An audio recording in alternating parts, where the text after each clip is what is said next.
kes on uus Keter?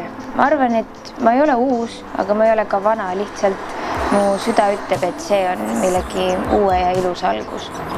See, keda ma nüüd esindan, Keter, ja kui ma tagasi vaatan nii-öelda siis Keter Jaanile, siis ma kuidagi tunnen, et ma teen praegu seda, mis on õige.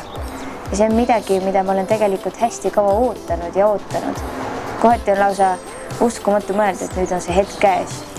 Tänu Spotify'le saan ma oma muusika viia laiema publiku ette ja minule kui artistile mängib see kindlasti väga suurt rolli. Spotify's kuulame tegelikult muusikat iga päev ja mul on hea meel, et Spotify's on kõikide minu muusikamaailmas suurte iidolite albumid olemas.